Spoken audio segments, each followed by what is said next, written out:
और यह सवाल बार बार लोग पूछते थे, विपक्ष कहाँ है? जो लोग देखना चाहते हैं आंख में सूरमा लगा करके देख लें, विपक्ष सड़कों पे खड़ा है। कांग्रेस पार्टी पहले भी लड़ रही थी, लेकिन हमारा मैसेज नहीं पहुंच रहा था लोगों तक। तो पार्टी ने यह तय किया कि हम लोगों तक पहुंचेंगे सीधे, बिना किसी सोशल मीडिया या मीडिया के वो रहे, उनका समर्थन जितना मिलना है वो मिले, लेकिन हम सीधे लोगों तक पहुंचेंगे। जैसे महात्मा गांधी सीधे लोगों तक पहुंचते थे, आज राहुल जी सीधे लोगों तक पहुंचने की कोशिश कर रहे हैं। एक तो ये सवाल आज कोई भी ईमानदारी से समझ सकता है कि कांग्रेस पार्टी एक मजबूत विपक्ष की भूमिका सड़कों पे निभा रही है, और सिर्फ कांग्रेस पार्टी निभा रही है। कई बार यह कंफ्यूजन क्रिएट किया जाता है, यहां तेलंगाना में भी यह कंफ्यूजन है कि बीजेपी से कौन लड़ेगा। अव्वल तो बीजेपी से लड़ने का क्या मतलब है? अगर बीजेपी से लड़ने का मतलब उसकी ही विचारधारा पे चलना है, तो फिर वो कोई लड़ाई नहीं है।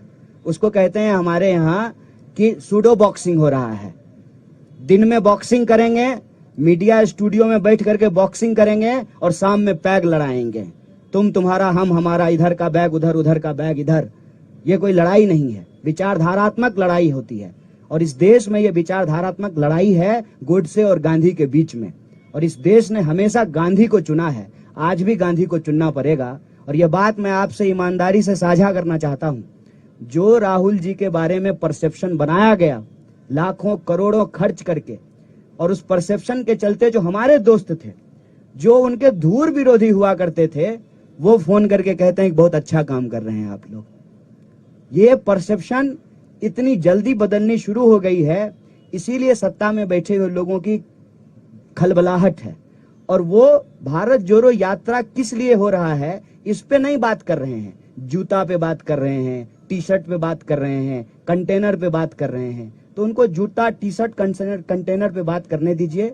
हम आपसे ये कहना चाहते हैं कि जब आज हमारी भारत यात्रा पांचवें राज्य में पहुंची है, 1300 से ज्यादा किलोमीटर जब हम चल चुके हैं, हजारों लाखों करोड़ों आंखों और चेहरों को जब हम पढ़ रहे हैं, तो एक बात हम आपको कह सकते हैं विश्वास के साथ, उदयपुर राजस्थान में जब कांग्रेस पार्टी के नेताओं ने, जिसको हम कहते हैं उदयपुर डिक्लेरेशन, ये निर्णय लिया कि हम भारत जोड़ो यात्रा करेंगे, तब वो निर्णय कांग्रेस पार्टी के नेताओं का निर्णय था।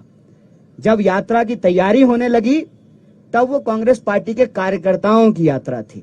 आज जब हम 5वें राज्य में आपके सामने बैठ करके बोल रहे हैं, आत्मविश्वास से बात कहते हैं कि ये यात्रा कांग्रेस पार्टी के नेताओं, कार्यकर्ताओं से आगे बढ़ करके आज के डेट में ये यात्रा देश की यात्रा बन चुकी है, देश के लोगों की यात्रा बन चुकी है, उनके उम्मीदों की यात्रा बन चुकी है। और इस यात्रा का उद्देश्य राजनीतिक, सामाजिक, सांस्कृतिक, आर्थिक तमाम उद्देश्य इसमें एक साथ निहित है कि यह देश जिस तरह से जमीन से जुड़ा हुआ है, जमीन से भी हमारा देश इकट्ठा रहे। इस यात्रा का उद्देश्य है। आप सब लोग आए, हमको सुने, हमारे जो है नेताओं को आप सुन रहे हैं, उनको कवर कर रहे हैं। इसके लिए एक बार फिर से प्रेस के सभी साथियों को बहुत बहुत धन्यवाद, बहुत शुक्रिया।